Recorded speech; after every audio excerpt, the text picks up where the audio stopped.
yes, guys, welcome back to the Carib Abe show here on Tropics 105.5 FM.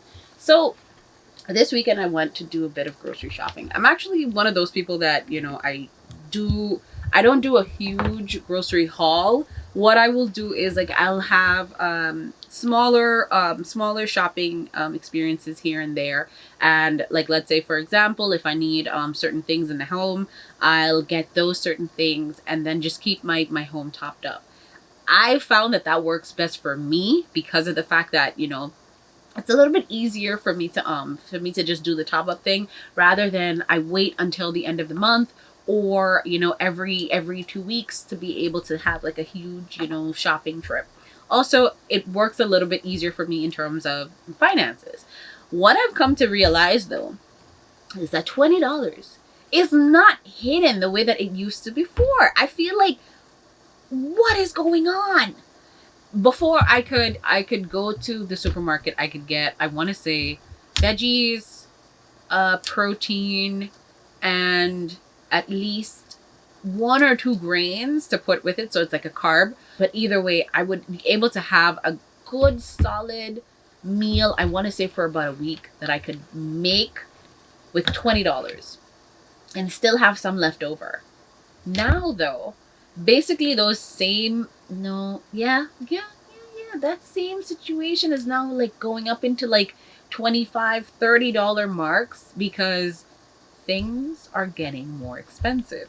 This is not this is not like a fear mongering kind of situation. This is a literal like reality of things. This is why on a daily basis I remind you guys, please, if you have leftover veggies or whichever, or table scraps, maybe get into the concept of regrowing your vegetables just so that you can save a dollar here, a dollar there, and essentially put back into your pocket. Because I know it's not easy for us to always to spend like $50 on something, and our wages are staying the same.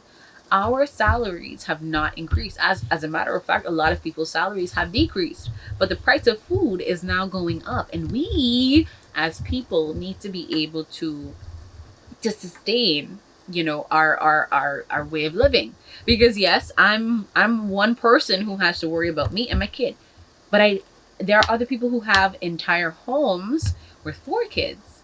And it's just that one parent. We have single parent homes with like multiple children. We also have homes with multiple children. It's a dual parent home, but maybe one parent isn't working. And then you probably also have grandma who's also in the home with you. And you have a lot of stuff to deal with. So for me, I think that, it was a smart decision in terms of, I guess, investment for me to start planting things, because now like there are certain things that I don't even need to get in the stores. I realized that seasoning peppers are one of the more expensive things on my list when I'm shopping, and seasoning peppers are something that I use all the time. In almost every meal that I make, you will find at least one or two of those little bad boys floating around inside of some sauce somewhere, giving something flavor. I love seasoning peppers. However, they're like 5 or 6 guilders for a regular packet in the supermarket. That shouldn't be, but it is. And those things are things that I decided that I wanted to plant.